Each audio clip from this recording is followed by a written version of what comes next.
Fred, we're now recording, and thank you so much for agreeing to do this interview today. Oh, no, it's a great delight. Maybe you could start by telling me your date of birth and very briefly about your education in England, and then progress as quickly as you can to the point where you enlisted in the army and you were commissioned. Yes.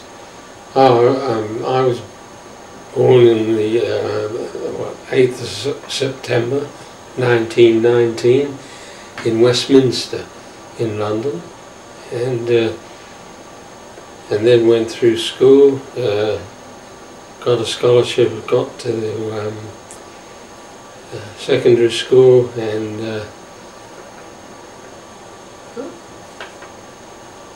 I suppose I majored there in drawing and art, and was successful enough to get to Chelsea School of Art, and was enjoying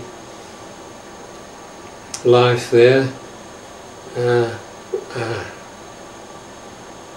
I must add that we all knew, those of my age, that there was no doubt whatever the way the world was going that 3 or 4 years would see us all in some section of the armed forces. We took life seriously, but that was the predominant thought behind it all. And sure enough, I like others, tried to volunteer. I tried to get into the RAF at one time, but you'll be surprised to know that the RAF at that time still had very, very stringent views. Because I wore glasses, I was immediately funneled off to the left. To the right meant you could become a bomber pilot or a navigator, but to the left meant for certain you'd have to get in through the infantry. And similar thing happened when I was eventually called up. I tried again, but off I went to the left to the infantry, and then was told to just wait around until I got my official papers. And those subsequently came,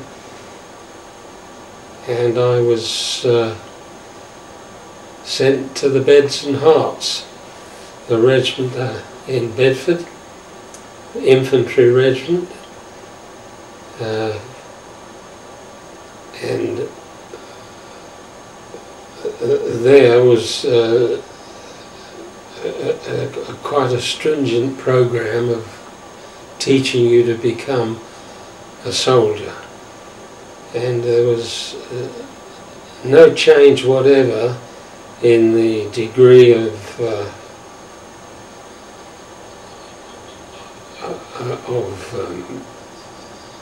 the way in which they taught it. They had not changed it because of the war.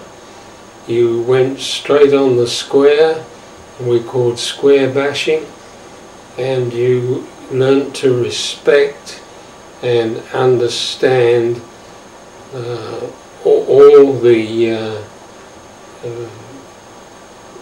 ways and means of living the life of a soldier properly, looking after yourself, respecting discipline, and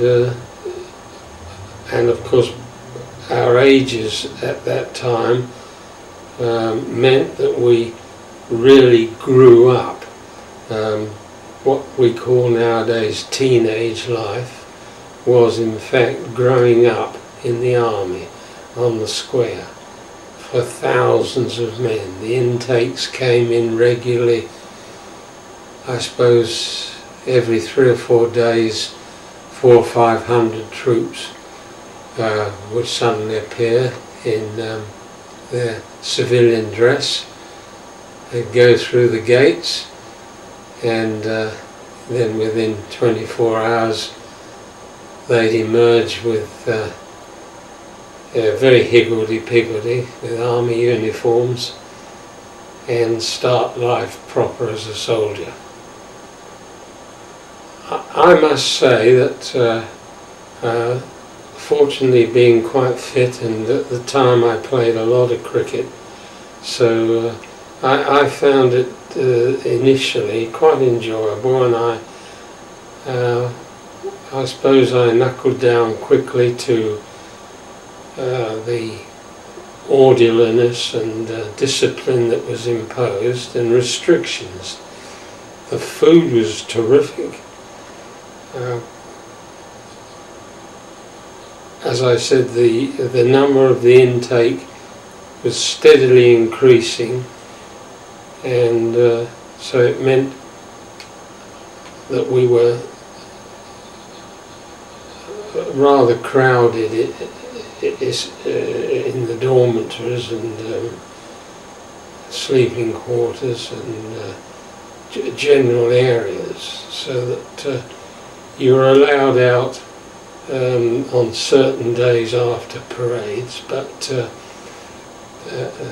small towns like Bedford and similar ones near large army depots and barracks were crowded solid at night with uniformed personnel, so there wasn't much interest or life in them, unless you quite literally sat in a pub all night.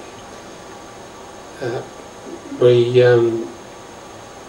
had a very strict routine, and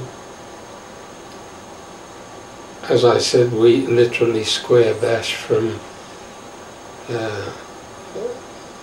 early after breakfast right through till 5 or 6 at night. I enjoyed it. I did quite well. I soon had a couple of stripes, and I was promoted to similarly teach newcomers the rudiments of handling their rifles, sighting rifles, taking them on the range, general sort of basics of an infantryman. When did you, can I just move us forward, and when did you join the Suffolks and your officer training, please? So